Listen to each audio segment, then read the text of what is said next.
Welcome to another segment of DSU Inside Perspective. This is the show where we talk with faculty, staff, students, alumni, and guests about some of the things that are going on in the world or some of the great things that are going on at Delaware State University.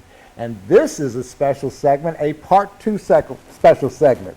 We're talking with Roberto Vally, who has come here. He's a bassist, in-demand bassist in the music world, and he's come to share with our students today on March 17, 2016.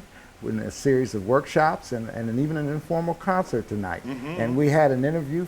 Hopefully you got a chance to see part one. And we just didn't get enough in part one, so we've got a part two here. And thank you for being so gracious to hang with us in these hot lights. Oh, man, it's a pleasure. Yeah. It's a pleasure. Let me pick off where I kind of left off with part one. You got your musical training in New York. You went to the music and art school there. Yes. After you finished there, what kind of catapulted you from there to where you are now? How did that kind of work? How did that momentum work? It was a long journey. I thought I would be going to a conservatory. I decided to take a year off. Well, I joined up with a band with people 10 years my senior. And we were playing dance music, and we did a show. There was a kind of a leader out front who came out and did a quick show. And I was cutting my teeth learning the songs of the day and learning a lot of stuff from people like, he did like an Elvis thing and a Tom Jones thing. But let me backtrack a minute. Okay. When you were thinking about conservatory, yes, were you thinking you were going to be a jazz musician or a classical musician, or what were you thinking? I was thinking orchestral, like double bass in the orchestra in the pit and going to study. But I had such a pull for contemporary music, really did. So that just led me in another thing. So from this band, I was in Key West, Florida, and we were there for 2 weeks at a hotel, and I sat in on my one night off with a jazz group, and I was asked by the trumpet player, who was the owner of the club, would you like to be my house bassist come next season? It's July now. I want you to move here in October.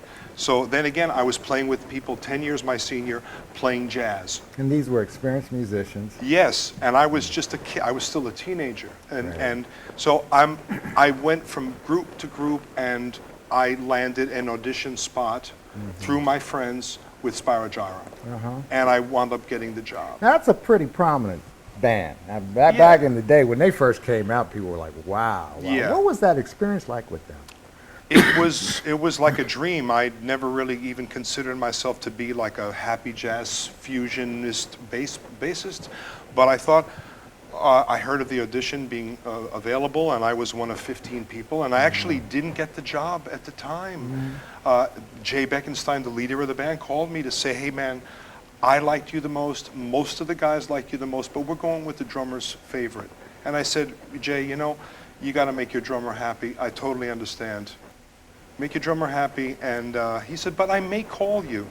So I was, a few months later, I was in France with a ski pass, working with a band, and I came back from skiing after being there for about 6 weeks, and Jay Beckenstein called. So I got my French francs out, and I'm putting it in the machine, and I call him up, and I happen to reach him, and he said, dude, I fired my bass player. And I said, why would you fire Jeff Andrews? He just did a handful of gigs. He said, I hated him. He was a great bass player. And this is something that's very, very important for aspiring musicians. He said to me, he was like the basketball star who didn't pass. And that taught me volumes as far as, you know, how to approach other people in a musical environment. You know, you really have to try to work with the people around you, whether it's with body language, using your ears, listening. And so, yeah. Now that's interesting, because I thought you meant he was inherently a great musician, right, but he had not done the study that he needed to do. He had not taken the time to study like he should have, like maybe like you would have had the opportunity in a conservatory or at your music and art school. But now, along those lines, I know a lot of musicians that can't read a lick of music. They just never have learned the theory part, but they're great musicians. Oh, yeah. But you've learned both. You can play by ear, you can improvisationally, but you know the theory, though. That's important, isn't it? It is important. Yeah. It's important to have both.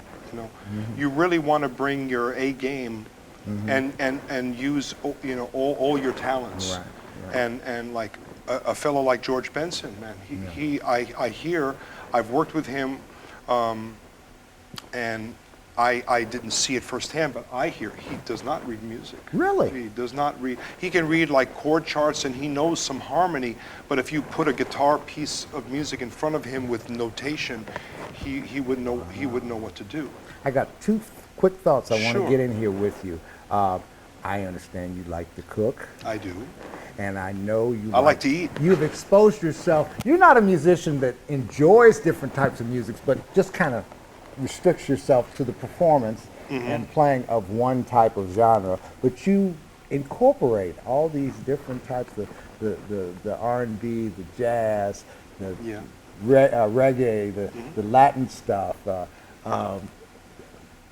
You sound like a New Orleans cook that likes to dabble and kind of A little bit of this, a little bit of that. Yeah, yeah. That comes out in your playing, right? Yeah, I think it comes out of my playing. I think it comes out more on my solo effort, because I had complete artistic freedom to mish and mesh and add the different ingredients. But doesn't that also expand your opportunities for playing with different types of musical It does. situations, It does. different types of musicians? Yeah, it does. I mean, I've been really blessed to work with different artists and different genres, whether it's a blues project or a smooth jazz product or smooth jazz on the Latin side of things or straight up Latin pop. So I think that my forte, if I had something, I am not the million notes a minute type of bass player. I try to keep bass for me in its proper place. Okay. One final question. Yes. You're here to share with our students. What are the major threads of musical wisdom that you want our students, and for that matter, anybody that you're out there sharing with in the world that have musical aspirations, what are the major threads of musical wisdom that you want students to absorb from you? Okay. Are you listening, students? I would say probably the number one thing would be to listen to the people who you're playing with. Like relationships, like like even just when you're interacting with people, and having an open mind and being for me, versatility is a big major key, because when you can bring those kind of different genres to the table, when people are asking somebody like me as a bass player, yeah, I have this song and I'm not really sure of what the bass should do, what do you think?